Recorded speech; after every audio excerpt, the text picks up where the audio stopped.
یو عجیبه روایت دی.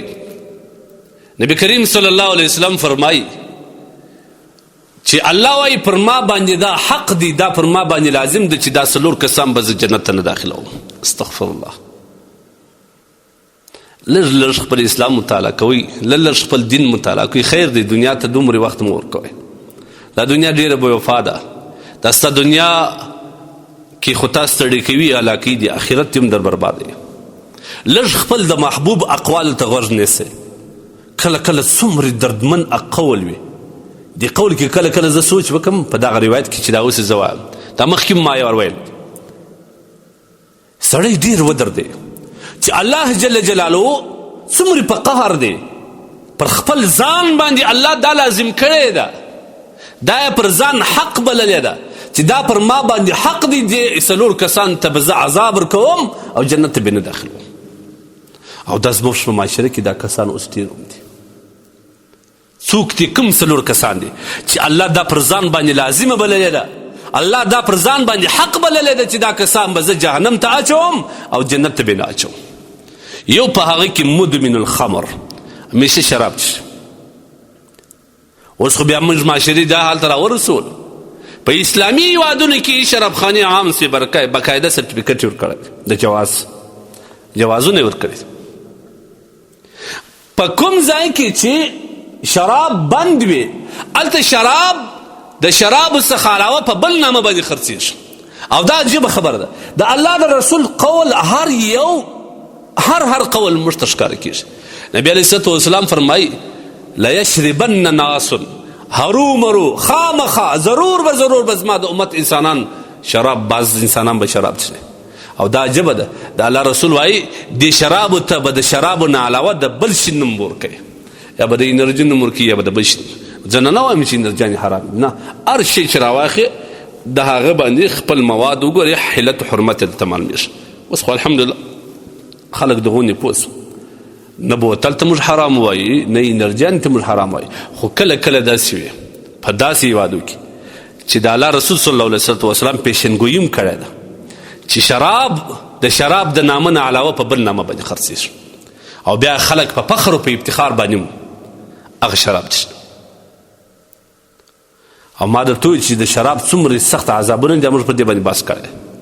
زموږ په امت کې، زموږ په معاشره کې بعض ځوانان هم د ځان دپاره افتخار دا بولي چې وایي نن مې شراب یو جام څښلی دی، العیاذ بالله الف مره.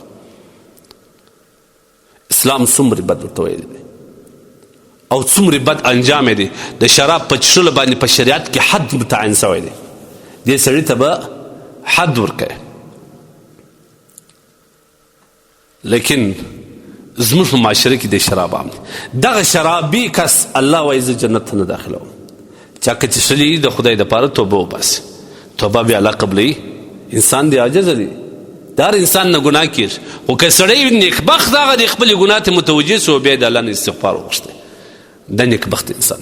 دویم قسم خلک چې الله وایي زه جنت ته نه داخلوم، واکل الربا، هغه کسان چې سود خوري. زموږ په دې معاشره کې سودي معامله ورځ تر بلې رایج کېږي، رواج یې زیاتېږي.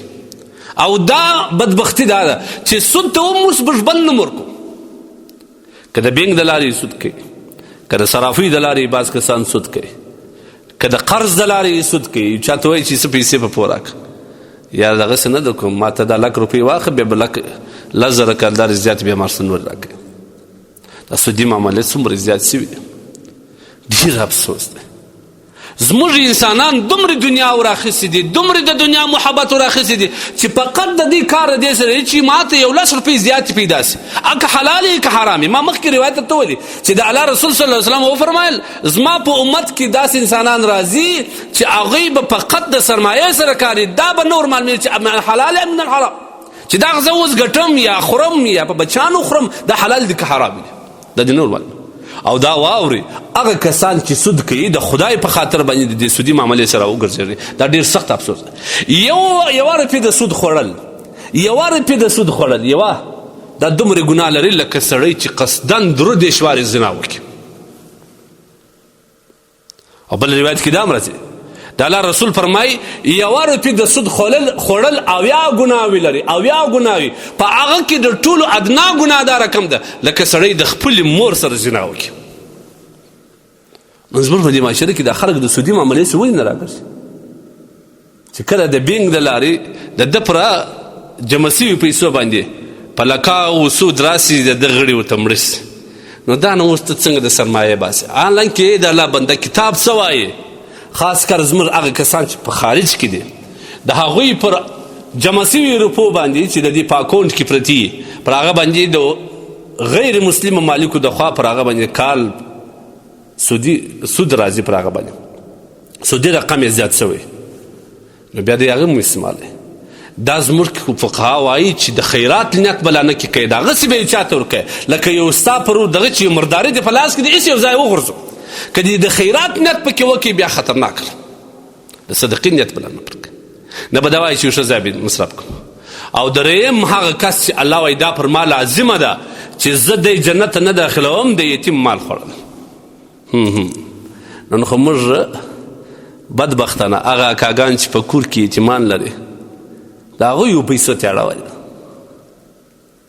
د هغوی یو مځکې ته اړولې.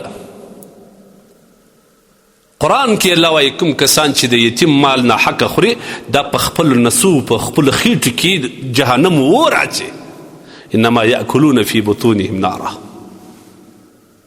د دې هر یو باب جلا وسیع باب دی خو زه اشاره ورته کوم. څلورم هغه کس چې الله وایي پر ما لازمه ده چې زه به د جنت ته نه داخلوم هغه کس چې د مور پلار نافرمانه د مور پلار سره په خبره کې راځي د مور پلار خبره نه مني د مور پلار نافرمانی کوي د هغوی سره جواب نه وایي دا کسان الله وایي زه جنت ته نه داخلوم.